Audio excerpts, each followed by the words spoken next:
నీ వాక్యము నా పాదములకు దీపమును, నా త్రోవకు వెలుగునై ఉన్నది. Thy word is a lamp unto my feet and a light unto my path. దయచేసి కూర్చోండి.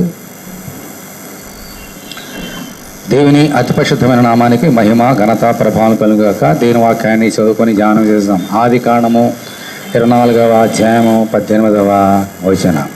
అందుకామె, అయ్యా త్రాగుమని చెప్పి త్వరగా తన కడవను చేతి మీదకు దించుకొని అతనికి దాహమిచ్చాను.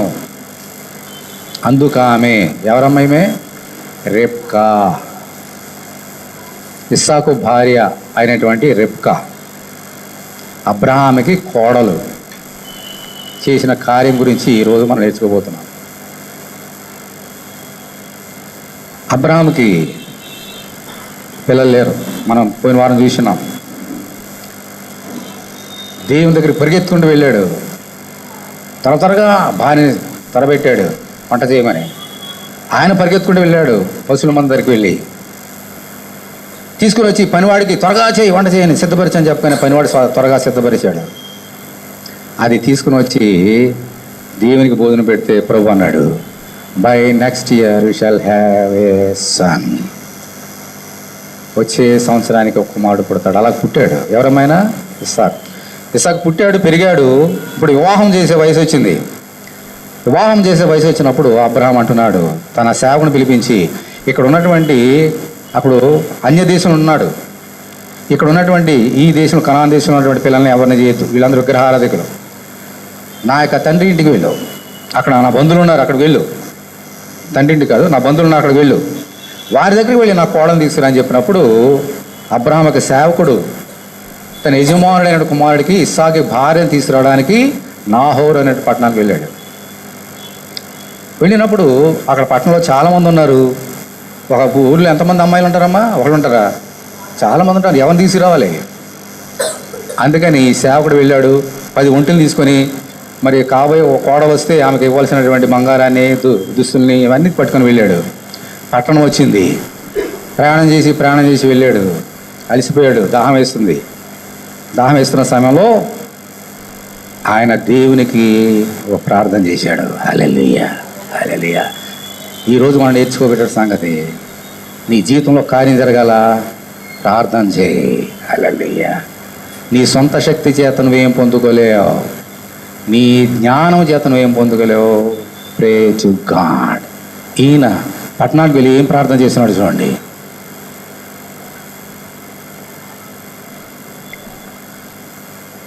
పదవ వచనం, 24:10. అతడు తన యజమాని ఒంటెలలో 10 ఒంటెలను, తన యజమానుని ఆస్తిలో శ్రేష్టమైన నానా విధముల వస్తువులను తీసుకొని పోయాను. అతడు లేచి అరమ్నాహారంలో ఉన్న నాహోరు పట్టణం చేరి సాయంకాలం ముందు స్త్రీలు నీళ్లు చేదుకొనవచ్చు వేళకు ఆ ఊరి బయటనున్న నీళ్ల బావి యొద్ద తన ఒంటెలను మోకరింపచేసి ఇట్లా ఎక్కడ ఏం చేశాడని చూడండి. అతడు తన యజమాని ఒంటెలలో 10 ఒంటెలను, తన యజమాని ఆస్తిలో శ్రేష్టమైన నానా విధమైన వస్తువులను తీసుకొని పోయాను. అతడు లేచి అరమ్నహారంలో ఉన్న నాహోరు పట్టణం చేరి ఏం చేశాడమ్మా?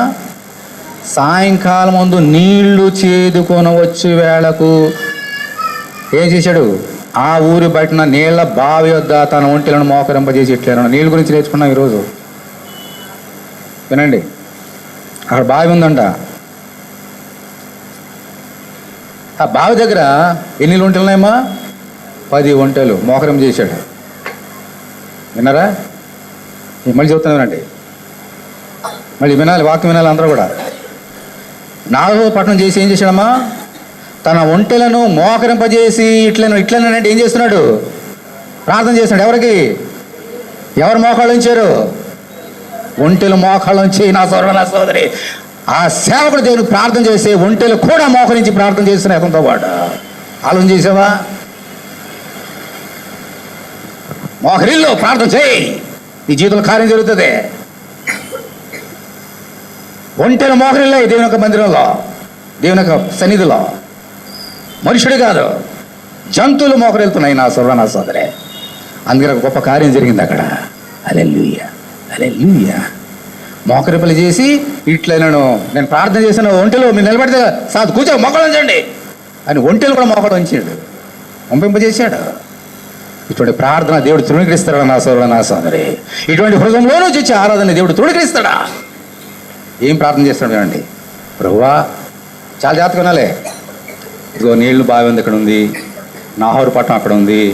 ఈ ఊళ్ళో చాలామంది స్త్రీలు నీళ్లు చేదుకోవడానికి వస్తున్నారు. ఓకే, ఇప్పుడు వచ్చేస్తున్న వారిలో ఎవరిని నేను ఎన్నుకోవాలి? నాకు అది అర్థం కాదు కదా. అందుకని ఏమన్నాడు చూడండి,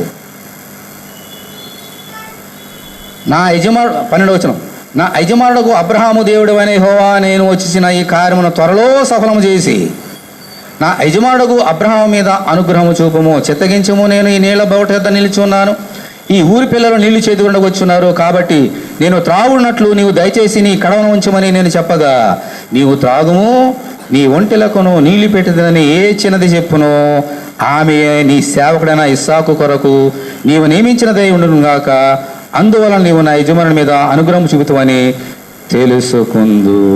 నేను జాగ్రత్తగా వినాలి. ఒంటిలో మోకరు వెళ్తున్నాయి. మరి ఈయనేం చేశాడు? నిలబడ్డా? ఈయనేం చేశాడు? మోకరు వెళ్ళి ఎక్కడా? చర్చిలోనా? ఇంట్లోనా? ఎక్కడా?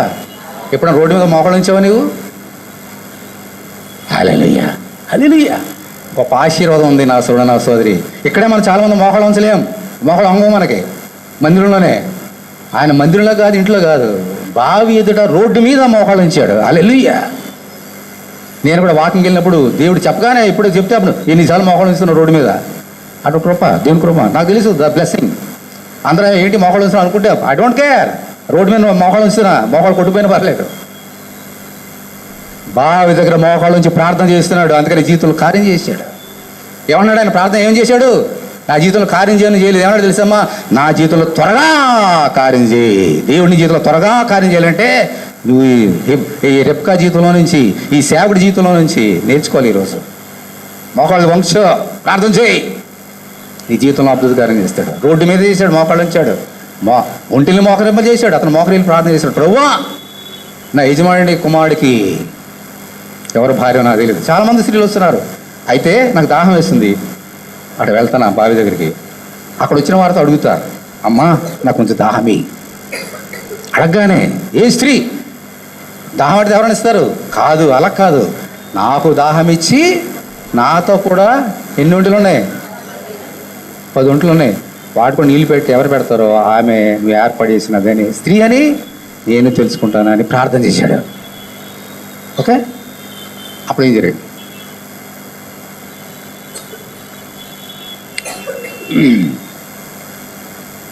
14వ వచనం, కాబట్టి నేను త్రాగునట్లు నీవు దయచేసి నీ కడవను ఉంచమని నేను చెప్పగా, నీవు త్రాగుము, నీ ఒంటెలకును నీళ్లు పెట్టుదని ఏ చిన్నది చెప్పును, ఆమె నీ సేవకుడని ఇస్సాకు కొరకు నీవు నియమించినదే ఉండును గాక, అందువల్ల నీవు నా యజమాని మీద అనుగ్రహము చూపుతావని తెలుసుకుంటున్నాను. అతడు మాటలాడుట చాలింపక ముందే అబ్రహాము సహోదరుడైన నాహోరు భార్యకు మిల్కా కుమారుడైన బెతూయేలుకు పుట్టిన రెబ్కా కడవ భుజం మీద పెట్టుకొని వచ్చాను. ఆ చిన్నది మిక్కిలి చక్కనిది. హల్లెలూయా, హల్లెలూయా. ప్రార్థన చేస్తే కళ్ళు మూసుకుంటా తెరుస్తామా? తెరిచి చేసి చేయొచ్చు, తప్పేం లేదు. కానీ ప్రార్థన చేస్తున్నాడు. ప్రార్థన ఇంకా క్లోజ్ కాలేదంట, ఆన్సర్ వచ్చేసింది. దేవుని స్తోత్రం, హల్లెలూయా, హల్లెలూయా. ఏం చేశాడమ్మా? త్వరగా నాకు జవాబు ఇవ్వమని మోకాళ్ళు ఉంచి, ఒంటెలు మోకాళ్ళు ఉంచాడు కాబట్టి దేవుడు వెంటనే ప్రార్థన ఇంకా ఆమెను అనలేదు, దేవుడు జవాబు ఇచ్చేసాడు. హల్లెలూయా, హల్లెలూయా. Do you know the secret my brother and sister? మోకాళ్ళు వంచా ప్రార్థన చేయి. ప్రార్థన ఆమెను అనలేదు, జవాబు వచ్చేసింది. ఇప్పుడు ప్రశ్న, ప్రార్థన స్టార్ట్ చేసే ముందు ఎంతమంది ఉన్నారు అక్కడ స్త్రీలు? ప్రార్థన ముగించగానే బావి దగ్గరికి ఎంతమంది వచ్చారు? ఎందుకు వచ్చింది ఒక్కతే? 10 మందికి అంతమంది ఎందుకు రాలేదు చెప్పాలి? ఒకటి దేవుడు ఏర్పాటు చేశాడు ప్రార్థన బట్టి. Okay, very good. ఇంకా ఆలకించాడు, ప్రార్థన చేశారు, ప్రార్థన ఆలకించారండి, అయిపోయింది. ఇంకా అందుకని ఆమె వచ్చిందా? దేవునికి స్తోత్రం చెల్లిందో, దేవునికి స్తోత్రం, హల్లెలూయా. ప్రార్థన స్టార్ట్ చేసినప్పుడు 10 మంది స్టార్ట్ అయ్యారు, ప్రార్థన ముగించుగానే ఆ ముందుచ్చిందంటే అందరికంటే త్వరగా ఆమె ముందుకు వచ్చింది నా సోదరు నా సోదరి. హల్లెలూయా. బావి దగ్గరికి నడుచుకుంటూ రాలేదు, పరిగెత్తుకుంటూ వచ్చింది. దేవుని స్తోత్రం. హల్లెలూయా హల్లెలూయా. అక్కడ అనేక మంది స్త్రీలు ఉన్నారు, కానీ ప్రార్థన చాలించగానే ముగించగానే అందరికంటే ముందు వచ్చేసింది. ఆమె చురుకైనదే, అందరికంటే త్వరగా వచ్చేసింది బావి దగ్గరికి. ప్రార్థన విన్నాడు, దేవుడు నడిపించాడు. కానీ శరీర సంబంధంగా ఆలోచన చేస్తే ఆ స్త్రీలందరికంటే చురుకుగా ఉన్నది ఎవరమ్మా? రెబ్కా. అందుకని త్వరగా వచ్చేసింది. ప్రార్థన చేయడానికి ఎంతసేపు ప్రార్థన చేసి ఉంటాడు? ఇప్పుడు నేను చదివాను, ఒక వచనం చదివాం, 14 వచనం చదవడానికి ఎంతసేపు పడుతుంది? 1 నిమిషం పడదు. పోనీ 5 నిమిషాలు ప్రార్థన చేశాడు అనుకోండి. ఈ 5 నిమిషాలు అందరినీ నెట్టేసి అందరికంటే ముందు వచ్చేసిందంట. ఆమె దాహాన్ని తీర్చుకోవడానికి, నీళ్ళు చేతుకోవడానికి, ఆమె దాహాన్ని తీర్చుకోవడం కాదు, ఇంట్లో దాహం ఉన్నారు, ఇంట్లో వాళ్ళకి దాహం తీర్చడానికి బావి దగ్గరికి పరిగెత్తుండి వచ్చింది నా సోదర నా సోదరి. ఇది రెబ్కాలో ఉన్నటువంటి శ్రేష్టమైన గుణం. హల్లెలూయా హల్లెలూయా. నీళ్ళు చేతుకుందాం, కడవ భుజం మీద పెట్టుకుందంట. ఆ స్త్రీలందరూ మెల్లగా వయ్యారంగా నడుచుకుంటూ వస్తున్నారు, కవులు చెప్పుకుంటూ వస్తున్నారు. రేపు ఏం చీర కట్టుకుందాం, సాయంత్రం ఏం వంట వండుకుందాం, మెల్లగా వస్తారు. పోనీ తప్పేం లేదు అందులో, మెల్లగా వస్తున్నారు. కానీ ఈ మనసు బావి మీద ఉంది నా సోదరు నా సోదరి. శరీరం మీద లేదు, బావిలో ఉన్న నీళ్ళ మీద ఉంది. నీళ్ళు చేతుకోవాలి అని అందరికంటే మీరు మాట్లాడుకోండి నేను నీళ్ళు చేతుకోవాలి పరిగెత్తుకుంటూ వచ్చేసిందండి. హల్లెలూయా. ఎక్కడికి వచ్చిందమ్మా? బావిలు ఏముంటాయి? నీళ్ళు ఉంటాయి. నీళ్ళు ఏం చేస్తాయి? నిన్ను నీ దాహాన్ని తీరుస్తాయి. హల్లెలూయా హల్లెలూయా. దాహం తీర్చే దేవుడి దగ్గరికి నీవు పరిగెత్తుంటూ రావాలి నా సోదరుడు నా సోదరే. మోకాళ్ళు వంచాలి, ప్రార్థన చేయాలి. హల్లెలూయా. అప్పుడు త్వరగా నీ జీవితంలో కార్యం చేస్తాడు దేవుడు. రెబ్కా చురుకైనది, పరిగెత్తుకుంటూ చేసిందంతే. అందుకనే దేవుడు కార్యం ఏం జరుగుతుందో తెలుసా? అక్కడ ఏం జరుగుతుందో తెలుసా? ఈయనేం ప్రార్థన చేసాడు ఆమెకు తెలుసమ్మా? ఏమీ తెలియదు. కానీ అక్కడ బ్యాక్గ్రౌండ్లో జరిగిస్తున్నంత ఎవరమ్మా? పైన ఉన్నటువంటి దేవుడు నా సోదరు నా సోదరి. పైన దేవుడు కార్యం జరిగించాలంటే కింద నువ్వు ఏం చేయాలా? మోకాళ్ళ నుంచి ప్రార్థన చేయాలా? ఈ ప్రార్థనలో ఒక భాగం ఎవరమ్మా? మెయిన్ సబ్జెక్ట్ ఎవరు? ఆమె కదా. ఆమె గురించి ప్రార్థన చేస్తున్నాడు, ఎవరో తెలియదు. దేవుడు చూసి ఎంత చక్కని కార్యం చేశాడో తెలుసారా? వెళ్ళిపో రెబ్కా, రా కార్యం జరగబోతురా. ఆమె మిక్కిలి చక్కనది, వయసు వచ్చిన ఆమె, పెళ్ళీడు గలది, గవగా వచ్చింది. అప్పుడు మొదటి సంగతి ఏంటమ్మా? ఏం నేర్చుకున్నాము? రెబ్కా జీవితంలో నుంచి 5 సంగతులు నేర్చుకోబోతున్నాం. రెబ్కా జీవితంలో మొదటి పాఠం ఏంటి? నీళ్ళ దగ్గరికి ఎలా వచ్చింది? పరిగెత్తుకొని వచ్చి నీళ్ళ దగ్గరికి. నువ్వు ఎలా వస్తున్నావు దేవుని దగ్గరికి? పోయిన మాట్లాడాడు, ఈ వారం మాట్లాడు, ఇంక కొన్ని వారాలు మాట్లాడతాడు, విందాం. హల్లెలూయా. ఎందుకని మాట్లాడుతున్నాడు? ఈరోజు చక్కగా అలంకరించడం ఎందుకని? యేసయ్య లోపలికి వచ్చాడు. ఆయన త్వరగా వచ్చేసాడు, మన 2000 సంవత్సరాల క్రితం వచ్చేసాడు. నిన్ను ప్రేమించి వచ్చాడు ఆయన. ఈరోజు నువ్వు ఆయన ప్రేమించాలి నా సోదరుడు నా సోదరి. ఓకే. బావి దగ్గరికి నీళ్ళు చేదుకోవడానికి పరిగెత్తుకొని వచ్చింది. ఆ తర్వాత ఏం జరిగింది చూడండి. అతడు మాట్లాడటం చాలింపక ముందే అబ్రాహాము సోదరుడైన నాహోరు భార్యకు మెల్కా కుమ్మడైన బెతూయేలుకు పుట్టిన రెబ్కా కడవ భుజం పెట్టుకొని ఇచ్చాను. ఆ చిన్నది మిక్కిలి చక్కనిది. 17వ వచనం. సరే, తర్వాత ఆమె ఆ బావిలోనికి దిగిపోయి కడవను నీళ్లతో నింపుకొని ఎక్కి రాగా, బావి ఉంటే ఏం చేసిందమ్మా? బావిలోనికి దిగిపోయిందంట. ఎందుకోసం? దిగి నీళ్లు చేదుకొని పైకి వచ్చింది. ఇప్పుడు ఏం జరిగింది చూడండి. ఆ సేవకుడు ఆమెను ఎదుర్కొన్నట్టుకు పరిగెత్తి ఎలాగెళ్ళాడమ్మా? బావి జరిగి ఆమె జరిగి నడుచుకుంటూ వెళ్ళాడా? ఈయన కూడా పరిగెత్తాడంట. విన్నారా? రెబ్కా అక్కడికి ఎలా వచ్చింది? ఈయన ఎలా వెళ్ళాడు అక్కడికి? ఈయన పరిగెత్తుకెళ్ళాడంట. మళ్ళీ వినండి. ఆ సేవకుడు ఆమెను ఎదుర్కొన్నట్టుకు పరిగెత్తి నీ కడవలో నీళ్లు కొంచెం దయచేసి నన్ను త్రాగనిమ్మని అడిగాను. ఇప్పుడు ఈ సేవకుని గురించి ధ్యానం చేద్దాం. రెబ్కా ప్రార్థన, ఆమె పరిగెత్తుకుంటున్నాడు, ఈయన తెలీదు. కళ్ళు మూసుకొని ప్రార్థన చేస్తున్నాడు కదా. కళ్ళు తెరిచేలోగా ఆమె పరిగెత్తుకుంటూ వచ్చేసింది, బావి దగ్గరకు వచ్చేసింది. ఈయన చూశాడు కళ్ళు తెరిచి. ఆమె చూడగానే ఈయన ఎలాగెళ్ళాడమ్మా? ఎందుకు పరిగెత్తాడు? మెల్లగా అక్కడే ఉంది కదా బావి, మెల్లగా నడుచుకుంటూ వెళ్ళవచ్చు కదా. ఎందుకు పరిగెత్తాడు?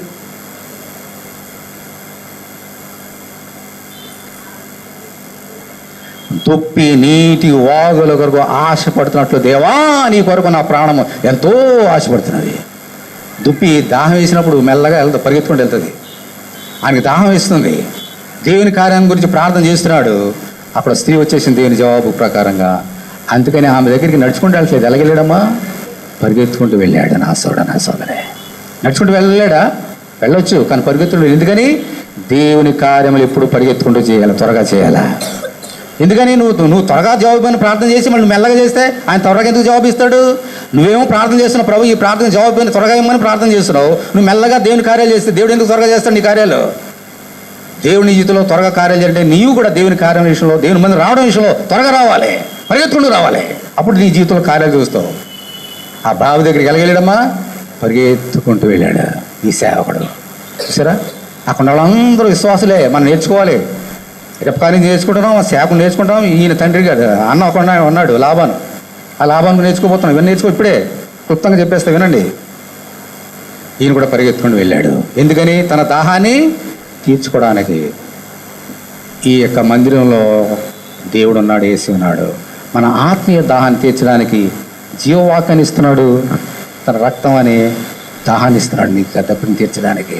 నువ్వు ఎలాగొస్తున్నావు? సేవకుడు వెళ్ళి పరిగెత్తుకుంటూ వస్తున్నావా నీళ్ళ దగ్గరికి, ఈ బావి దగ్గరికి మెల్లగా నడుచుకుంటూ వస్తున్నావా? నా సోదరా, నా సోదరి, హల్లెలూయా.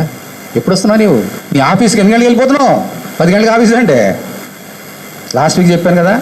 చాలామంది వినండి, ఎవరైతే సాఫ్ట్వేర్లు మీ ఆఫీస్కి వెళ్ళేవాళ్ళు 10 గంటలకి లాగిన్ అంటే ఎప్పుడు లాగిన్ అవుతావు నువ్వు? లాగిన్ కదా. లాగిన్ ఎప్పుడు అవుతావు? ఆఫీసులో 9 గంటలకి వేళ, 10 గంటలకి రేపు అని చెప్పారు. ఇప్పుడు ఆఫీస్ లాగిన్ అవుతావు.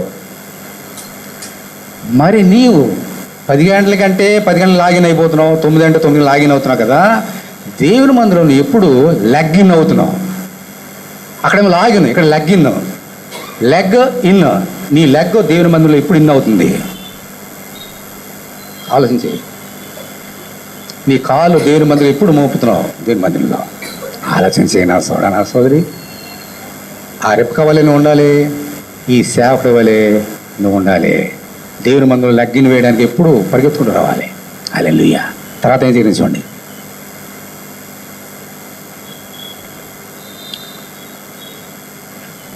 పదిహేడవ వచనం. ఆ సేవకుడు ఆమెను ఎదుర్కొన్నకు పరిగెత్తి, నీ కడవలో నీళ్లు కొంచెము దయచేసి నన్ను త్రాగనిమ్మని అడిగాను. ఏమడుగుతున్నాడమ్మా? నీ కడవలో ఉన్న కొంచెం నీళ్లు నాకు త్రాగడానికి దాహం వేస్తుంది. ఓకే, అడిగాడంట. అప్పుడు ఏం జరిగింది? అందుకామె అయ్యా త్రాగుమని చెప్పి ఏం చేసిందమ్మా? త్వరగా తన కడవను చేతి మీదకి దించుకొని అతనికి దాహం ఇచ్చను. దేవుని స్తోత్రం, హల్లెలూయా. ఆమె పరిగెత్తుకుని వచ్చింది మందిరం దగ్గరికి, బావి దగ్గరికి. తర్వాత ఈయన పరిగెత్తుకుంటూ బావి దగ్గరికి వెళ్ళాడు. అమ్మా దాహం వేస్తుంది, ఎక్కడో ఎన్నో మైళ్ళు నడుచుకుంటూ వచ్చాం, దాహం వేస్తుంది, కొంచెం దాహం ఏమా, కొంచెం నీళ్ళే. ఎన్ని అడిగిందమ్మా? ఎన్ని అడిగాడు? ఆ కడవ నీళ్ళు ఇచ్చాను అడిగాడా? అందులో కొంచెం నీళ్ళు. హల్లెలూయా. దేవుని దగ్గర నుంచి నీకు కొంచెం చాలు నా సోదరా, నా సోదరే. ఎంత అక్కర్లేదు, అంత అక్కర్లేదు. దేవుని దగ్గర నుంచి ఎంత కూడా కోట్లు రూపాయలకు విలువ కాదు, లెక్క పెట్టుకోలేవు అంత. దేవుని యొక్క దీవెన కొంచెం నీళ్ళ. దేవుడిచ్చే నీళ్లు కొంచెమైనా చాలు నీకు నా సోదరా, నా సోదరే. అన్యాయంతో సంపాదించింది, అక్రమంగా ఈ లోకంలో జీవిస్తూ సంపాదించింది కోట్లు ఉన్నా నీకు ఆశీర్వాదం కాదు. దేవుని దగ్గర వచ్చింది కొంచెం నీళ్ళు చాలు నీకు. దేవుని స్తోత్రం, హల్లెలూయా. కొంచెం నీళ్ళు. అప్పుడు ఏమైందమ్మా? ఏం చేసింది చెప్పండి? కడవని ఎలా దించిందంట? మనం ఎలా దించుదాం? బాబా నీళ్ళు ఇవ్వాలా? నీకు నీళ్ళు ఇస్తే మళ్ళీ నేను మళ్ళీ కిందకే ఎక్కడికి వెళ్ళాలి? ఆ బావి లోతైంది కదా, మళ్ళీ దిగాలి, మళ్ళీ కడబెట్టుకోవాలి, మళ్ళీ రావాలి, మా ఇంటికి వెళ్ళాలి. ఇంకా చాలామంది వస్తున్నారు కదా, వాళ్ళని అడుగునివ్వండి నేనైతే. కానీ ఏమేం చేసిందమ్మా? కడవని ఎలా దింపిందంట? దాహం వేస్తుందా? దాహం వేస్తుందా? త్వరగా తాగు, త్వరగా తాగు, త్వరగా తాగు, త్వరగా తాగు, త్వరగా తాగు, త్వరగా తాగు. ఓ రమ్మ సిక్కబారికి, హల్లెలూయా. త్వరగా తాగు, త్వరగా తాగు. నీ దాహాన్ని తీర్చే దేవుడు నీకున్నాడు నా సోదరు, నా సోదరే. నీకు దాహం ఉందా? నీకు ఈ త్వరలు నీ ఉందా? పరిగెత్తుకొని వస్తున్నావా? నువ్వు కొంచెం నీళ్ళు అడిగితే నీ తల మీద నిండిపోయినట్టుగా దీవుని కుమరించే దేవుడు ఇక్కడ ఉన్నాడు. ఇక్కడ నువ్వు కొంచెం అడిగినా విస్తారక తాగు, త్వరగా తాగేసాయి అని కడవ త్వరగా దించిందంట. త్వరగా దించాల్సిన అవసరం ఉంది అక్కడ? ఎంత బరువు ఉంటుందమ్మా కడవది? త్వరగా దించిందంట. అతని దాహాన్ని తీర్చింది. అతని దాహం తీర్చుకున్నాడు నా సోదరుడు, నా సోదరి, బావి దగ్గర. హల్లెలూయా. ఆమె పరిగెత్తుడు వచ్చింది, ఈయన పరిగెత్తుడు వెళ్ళాడు. కడవ త్వరగా ఆమె వచ్చింది, నీళ్ళు ఇచ్చేసింది. హల్లెలూయా. అటువంటి దేవుడు నీకున్నాడు సిస్టర్, అటువంటి బ్రదర్, అటువంటి దేవుడు నీకున్నాడు ఇక్కడ. హల్లెలూయా. ఎలా వస్తున్నావు దేవుని దగ్గరికి? హల్లెలూయా. తర్వాత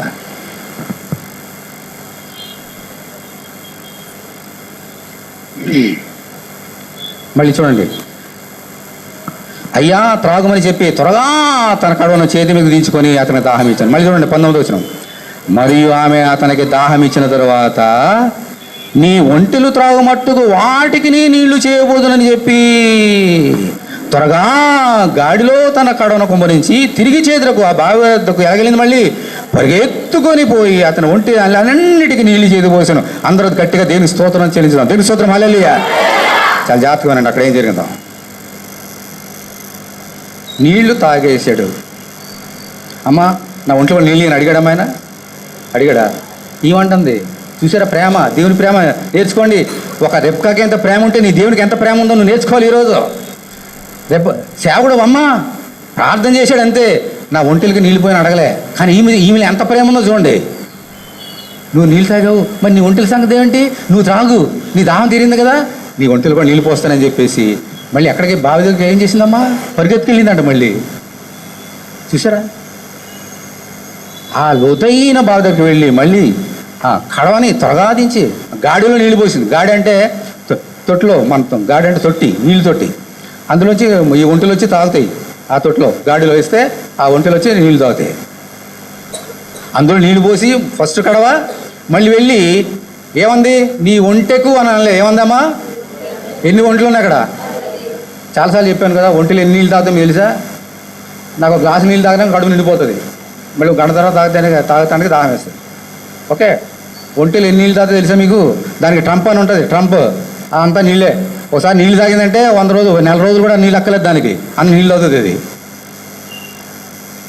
అది ఎడారిలో ఓడంటారు. అందుకనే దాన్ని ఎడారిలో నీళ్ళు దొరకవు కదా, ఎన్ని రోజులైనా వెళ్ళిపోతుంది ఆ నీళ్ళు పెట్టుకొని అక్కడ దాచుకుంటూ. అని నీళ్ళు తాగుతుంది అది. ఒక ఒంటికి, ఒక మనిషికి ఒక గ్లాసు నీళ్ళు సరిపోతాయి. ఒంటికి ఒక గ్లాసులు కాదు, 10 కడవలు కూడా సరిపోవు. అటువంటి 10 ఒంట్లు ఉన్నాయి. బట్ అన్ని నీళ్ళు పోసిందంట. దేవుని స్తోత్రం హల్లెలూయా. పైగా ఎలాగూ ఆ ఇంట్లోకి వెళ్ళి అమ్మ ఒక గ్లాసు నీళ్ళు అంటే కూడా ఎవరి ఇంట్లో, ఒక 10 మంది ఇంట్లో. ఆమె చూడండి పరిగెత్తుకుంటూ వెళ్ళి 10 ఒంటెలకి నీళ్ళు ఇచ్చింది. ఆమె నీళ్ళు ఇచ్చింది పరిగెత్తుకుంటూ వెళ్ళి. నువ్వు ఎలా ఉన్నావు? నేను ఎలా ఉన్నా? హల్లెలూయా హల్లెలూయా. దేవుని ఎడల నువ్వు ఎలా ఉన్నావు నా సోదరుడా, నా సోదరే? ఆశ నీకుందా? నీ దాహం తీర్చుకోవడం కాదు, ఆయన దాహం తీర్చాలి నీవు. హల్లెలూయా. ఆమె తమ దాహం కొరకైతే ఒక కడవ సరిపోతే తీసుకెళ్ళిపోవడం, ఇంటికి వెళ్ళిపోవడానికి. సేవడికి దాహం తీర్చింది. అతని దగ్గర ఉన్నటువంటి ఒంటెలక దాహాన్ని తీర్చింది రెబ్కా. నీ దేవుడు నీ దాహాన్ని తీర్చే దేవుడు ఎక్కడున్నాడు నా సోదరు, నా సోదరే? ఈ దేవుడు ఎవరు అనుకుంటున్నావు? నీ దాహాన్ని తీర్చే దేవుడు. నేర్చుకుంటాం ఆఖరణ.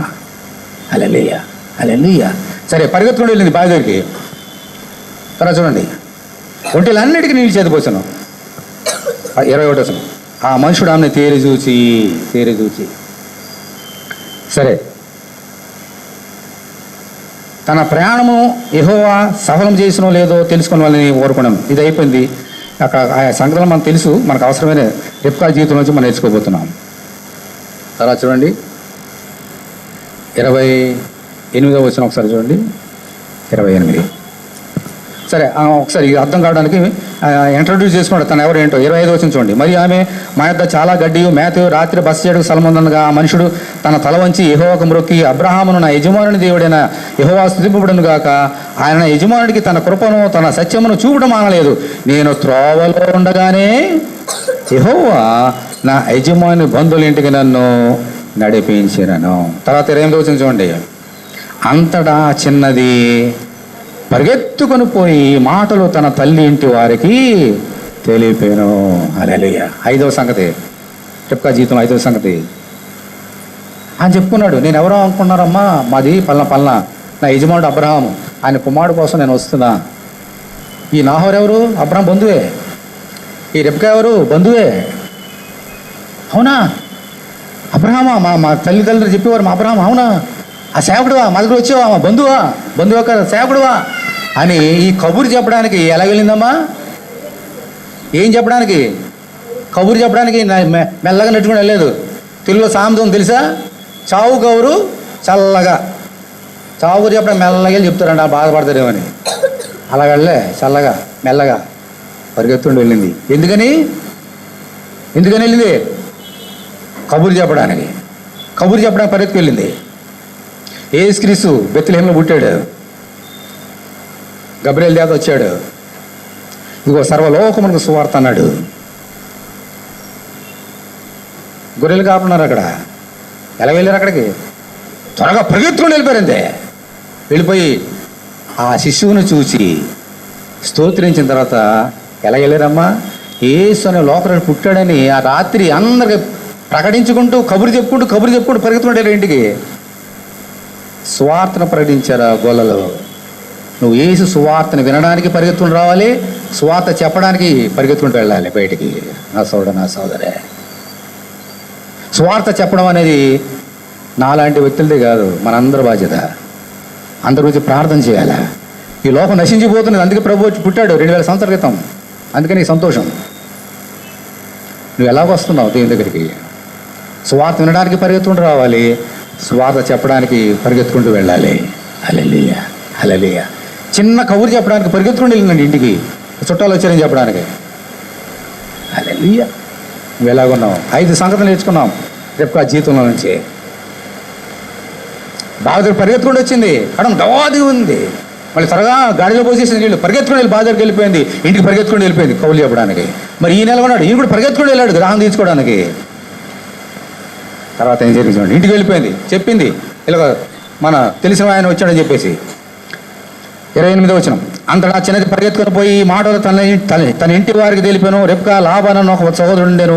అప్పుడు లాబాను బావి దగ్గర వెలుపడనున్న ఆ మనిషిని వద్దకు మెల్లగా వెళ్ళాను అని ఉందా? ఏముంది అక్కడ?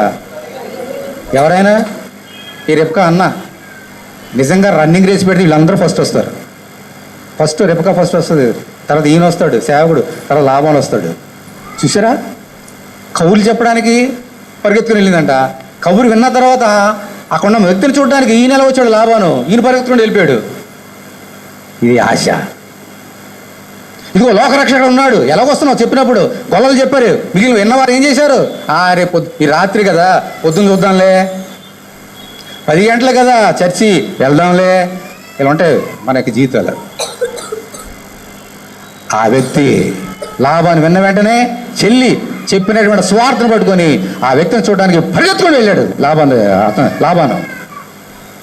యేసయ్య లోకరక్షకుడని 2000 సంవత్సరాల క్రితం ఈ లోకంలో ప్రకటింపబడుతున్నది. ఆయన సువార్త వినడానికి ఎంతమంది పరిగెత్తుకుంటూ వస్తున్నారు. ఆయన చూడడానికి లాభాన వ్యక్తిని చూడడానికి వెళ్ళినట్టుగా ఎవరో ఆ సేవకుడు మనిషి చూడడానికే పరిగెత్తుకుని వెళ్తే, ఇక్కడ ఆయన ముఖ దర్శనం ఉంది కదా దేవునికి మందిరంలో. ఈ ముఖ దర్శనం చేయడానికి నువ్వు ఎలా వస్తున్నావు? ఇందుకు పరిగెత్తుకుని వస్తున్నావా? లాభాన్ వలే, రెబ్కా వలే, సేవకుడు వలే మెల్లగా వస్తున్నావా? నా సోదరు ఆ స్త్రీలు కవులు చెప్పుకుంటూ వస్తున్నట్టు వస్తున్నావా? నీకు దీవులు కావాలంటే దేవుని వాక్యం లోబడవు. నీ జీవితంలో అద్భుతకరాలు, ఆశ్చర్యకరాలు. ఓకే, వాళ్ళ గురించి నేర్చుకున్నాం. కొన్ని మాటలు చెప్పి బరిలోకి వెళ్దాం. యేసయ్య ఎటువంటి వాడు, నువ్వేం చేయాలా? కొన్ని మాటలు. హల్లెలూయా. యేసుక్రీస్తు గురించి ఒక చక్కని వాగ్దానం ఉంది. ఒక నిమిషం. సరే, ఒక మాట చెప్పాలి మీకు. రెబ్కా ఇంత గొప్ప కార్యం చేసింది కదమ్మా. దేవుడు అలా ఇతరులకి దాహం తీర్చడానికి, ఇంట్లో వాళ్ళు దాహం తీర్చడానికి రోజు పరిగెత్తుకుని వెళ్ళి దాహం తీర్చింది కదా. ఇలాగో దేవుడు అలా ఆసక్తి గల వారిని దేవుడు వదిలిపెట్టేస్తాడా? దీవించడా? మరి రెబ్కాని దేవుడు దీవించాడా లేదా? ఎలా దీవించాడో తెలుసా మీకు? అది చూపించి తర్వాత యేసు గురించి దగ్గర వెళ్దాం.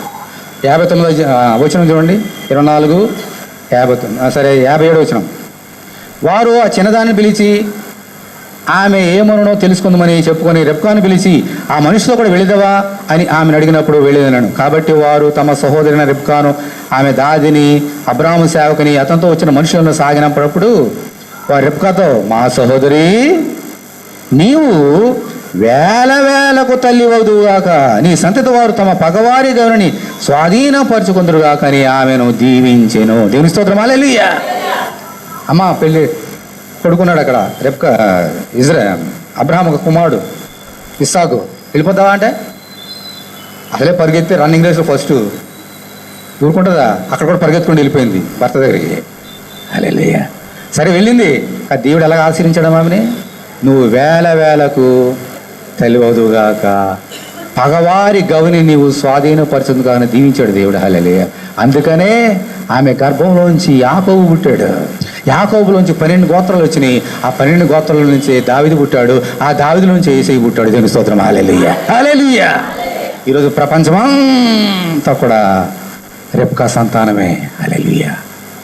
యేసు ద్వారా అలా దీవిస్తాడు దేవుడు నిన్ను, అలా దీవిస్తాడు నేను. ఓ దేవా, ఓ దేవా, హల్లెలూయా. దేవుని దీవించాలని మాట్లాడుతున్నాడు నా సోదరుడు, నా సరే. దేవుని దీవించాలని, అమ్మా అమ్మా బాబు, దేవుని దీవించాలని దేవుడు నీతో మాట్లాడుతున్నాడు. హల్లెలూయా, హల్లెలూయా, హల్లెలూయా, హల్లెలూయా. నీ యేసు ఎటువంటి వాడు? యెషయా గ్రంథం 12వ అధ్యాయం అండి. యెషయా 12.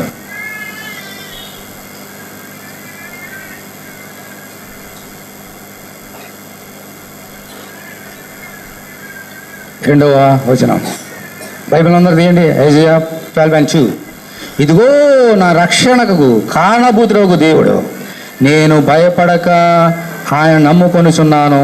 యెహోవా, యెహోవాయే నాకు బలము, ఆయన నా కీర్తనాస్పదము, ఆయన నాకు రక్షణాధారమాయన. ఇప్పుడు 3వ వచనం చూడండి. కావున మీరు ఆనందపడి రక్షణాధారములైన బావుల్లో నుండి నీళ్లు చేదుకొందురు.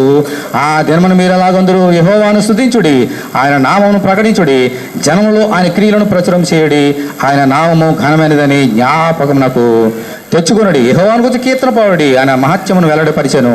భూమి మందంతటా ఇది తెలియబడింది. సీయోను నివాసి ఉత్సాహధ్వని బిగ్గరగా చేయము, నీ మధ్యనున్న ఇజ్రాయేలు యొక్క పరిశుద్ధ దేవుడు ఘనుడే ఉన్నాడు. ఏమంటున్నాడమ్మా? ఇది ప్రవచనం వినండి. మీరు ఆనందపడి రక్షణాధారములైన బావుల నుండి నీళ్లు చేదుకొందురు. ఇది ప్రవచనం. యేసు పుట్టడానికి 700 సంవత్సరాల క్రితం ప్రకటింపబడిన ప్రవచనం. మనుషుల యొక్క దాహాన్ని తీర్చడానికి యేసయ్య 2000 సంవత్సరాల క్రితం పుట్టబోతున్నాడు అనేటువంటి ప్రవచనం అది. ఈ ప్రవచనం నెరవేర్చడానికి యేసుక్రీస్తు ఈ లోకంలో పుట్టాడు, మనుషుల యొక్క దాహాన్ని తీర్చడానికి. నా సోదరుడా, నా సోదరి, ఇది రక్షణాధారమైన బావి, మామూలు నీళ్ళు కాదు. ఇది ఏ నీళ్ళమేవి? దేవుడిచ్చే నీళ్ళు, దేవుడిచ్చే నీళ్ళు. ఆయనే బావి. కాబట్టి మీరందరూ సంతోషించుదురు, ఆనందించుదురు, ఆయన నామాన్ని గణపతురు. ఈ యొక్క వాక్యాన్ని నెరవేర్చడానికి 2000 సంవత్సరాల క్రితం కన్యైన మరియ గర్భమందు యేసుక్రీస్తు ఈ లోకంలో పుట్టాడు. అదే సంతోషం ఈరోజు నీ కళ్ళ ముందు పెట్టాడు దేవుడు. ఏదో పండగ వచ్చేసింది, క్రిస్మస్ వచ్చేసింది, డెకరేట్ చేసేద్దాం. No, this is the joy of salvation. నా జీవితంలో దేవుడు తీసుకొచ్చాడు సంతోషానికి గుర్తు ఇదే. హల్లెలూయా. నా మందిరము శృంగార మందిరంగా మలుస్తానన్నాడు తన కుమారుడు పంపించి. దిస్ ఈజ్ దేవుడు కళ్ళ ముందు పెట్టాడు. హల్లెలూయా. ఈ బావి 2000 సంవత్సరాల క్రితము కన్యైన మరియ గర్భమందు పుట్టి ఏమన్నాడు చూడండి. యోహాను సువార్త 7వ అధ్యాయం ముగిస్తున్నా. యోహాను సువార్త 7వ అధ్యాయం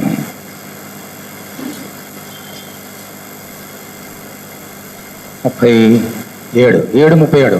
ఆ పండుగలో మహాదినమైన అంచెదినమైన యేసు నిలిచి, ఎవడైనను దప్పికొని ఎడల నా యొద్దకు వచ్చి దప్పి తీర్చుకొనవలెను. నా యందు విశ్వాసం ఉంచువాడెవడో లేఖనం చెప్పినట్టు వాని కడుపులో నుండి జీవ జల నదులు పారునని బిగ్గరగా చెప్పాను. తన యందు విశ్వాసం ఉంచేవారు పొందబో ఆత్మను గురించి ఆయన ఈ మాట చెప్పాను. యేసు ఇంకను మహింపరచబడలేదు కనుక ఆత్మ ఇంకను అనుగ్రహపడి ఉండలేదు. ఏమన్నాడమ్మా? ఎవడైనను దప్పికొని ఎడల నా యొద్దకు వచ్చి, అందరూ వినండి, అందరూ నా వైపు చూడండి. ఇక్కడ ఉన్న గుంపుతో మాట్లాడుతున్నాడు, ప్రపంచం అందరితో మాట్లాడాడు, ఇప్పుడు మనతో మాట్లాడుతాడు. ఎవడైనా దప్పికొని ఎడలా నా యొద్దకు వచ్చి, ఎలా వద్దాం చెప్పండి? మన దాహాన్ని తీస్తానంటున్నాడు, రక్షణాధారం లేనటువంటి దాహాన్ని. ఎలా వద్దాం ఆయన దగ్గరికి? ఎలా వద్దాం? మెల్లగొద్దామా? పరిగెత్తుకుని వద్దామా? నువ్వు పరిగెత్తుకుని వస్తేనే నీకు దాహం తీరుస్తాడు దేవుడు. ఏమన్నాడు? అందుకని రండి, ప్రయాసపడి భారం మోసుకొస్తున్న సమస్త మంజులను నద్దకు రండి, మీ దాహం తీరుస్తాను, విశ్రాంతిస్తాను. నువ్వు ఎలా వస్తున్నావు? నీ దాహం తీర్చడానికి నీ కడుపులో నుంచి జీవజల నదులు పారుతాయంట. దాని గురించే చూడండి, 4వ అధ్యాయం తీయండి, యోహాను 4. అక్కడ ఇంకో బాగుంది, ఇది వేరే చోట సమరయ దేశంలో. అక్కడ ఒక స్త్రీ నీళ్ళు చేదుకోవడానికి వచ్చింది. యేసు ఆయనకి దాహం, అమ్మా నీళ్ళు ఏమని అడిగాడు. ఓకే, ఆమె ఏమన్నా చూడండి.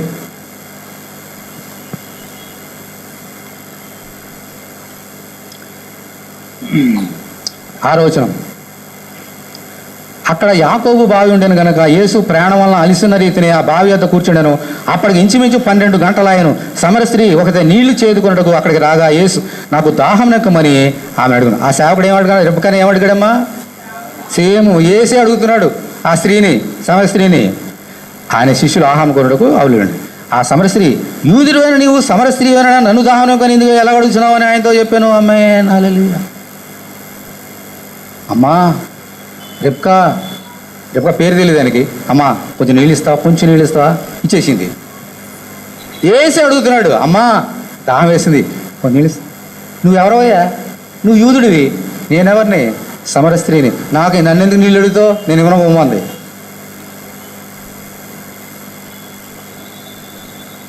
ఎవరా స్త్రీ?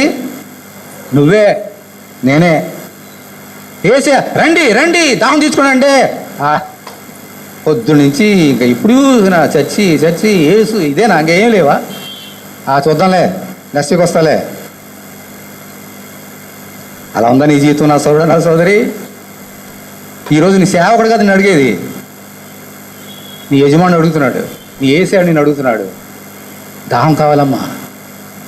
ఆయన దాహం తీర్చడానికి పరిగెత్తుకుంటూ రాగలుగుతావా నా సోదరి? ఇంకా యెషయా గ్రంథంలో ఏమన్నాడు? నీ యొక్క దాహం తీర్చడానికి నా కుమారుడు పంపించిపోతున్నాను కదా, కాబట్టి మీరందరూ స్తుతించండి అని చెప్పాడు. అక్కడే అది ప్రవచనం. నీ దాహాన్ని తీర్చే దేవుడు ఎక్కడ ఉంటే ఆయన స్తుతించడానికి పరిగెత్తుకుంటూ వస్తున్నావా, మెల్లగొస్తున్నావా? అందుకని కొయ్యవారు చెప్పా 9:30 కల్లా రావాలి. 9:46 దాటిందంటే you have no permission to sing there. ఎందుకని I know the word of God. నీ దాహం తీరుస్తున్నాడు, నీకు మెల్లగొస్తావా పాడడానికి? పరిగెత్తుకుంటూ రావాలి, పాడాలి. మిగిలిన సంగతి ఓకే, వాళ్ళు చూసుకుంటారు. You are the leaders here. You have to run here to sing the song, to give the praises unto the Lord. You need to run to the Jesus. విశ్వాసం కర్త దాన్ని కొనసాగించడం చూసి ఓపుతో పరిగెత్తుకొని రావాలి. అందుకని రూల్స్ ఇవన్నీ కూడా మిమ్మల్ని బాధ పెట్టడానికి కాదు, మిమ్మల్ని సరైన మార్గం నడిపించడానికే దేవుడు మాట్లాడుతున్నాడు. నా సరే నేనేం గొప్పవాడిని కాదు, మనందరం ఒకటే. నీవైనా నేనైనా పరిగెత్తుకుంటూ రావాలి ఇక్కడికి ఆయన దాహం తీర్చడానికి. నువ్వు ఎలా వస్తున్నావు? నీ కొరకు 6 గంటల లేదా రక్తాన్ని కాచాడు, 6 గంటలు సిలువ మీద. ఇక్కడ 3 గంటలు మనం ఉండడానికి మనకు ఊపిరాదు. మనకి ఆలోచన చేసావా? ఈ రక్తం ప్రతి వారం తాగుతున్నావు కదా, ఈ రక్తం ఎక్కడి నుంచి వస్తుంది? ఆలోచన చేసావా?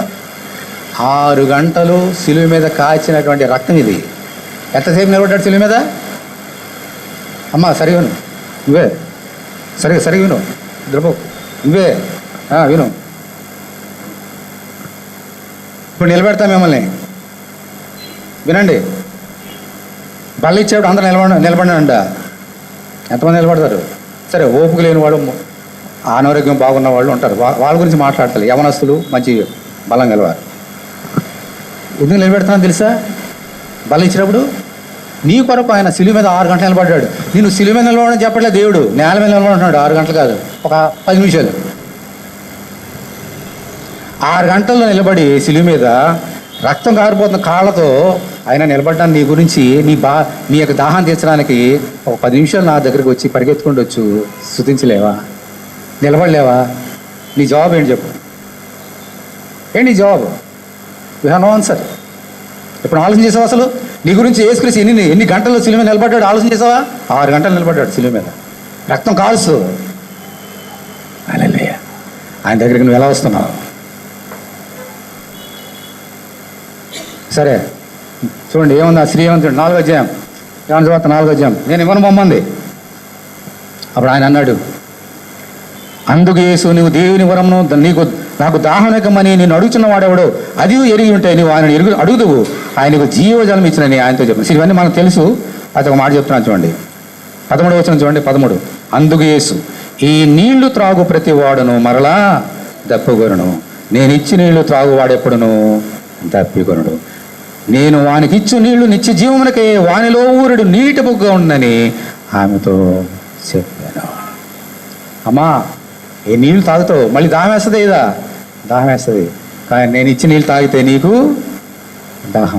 దాహం ఉండదు, ఆకలి ఉండదు, దప్పిక ఉండదు అని ఎందుకంటున్నాడు? దప్పికొని వాళ్ళారా నా దూరండి. యెషయా గ్రంథం మరొకసారి చూడండి. యెషయా గ్రంథం 55వ అధ్యాయం. యెషయా 55. బల్లోకి వెళ్దాం.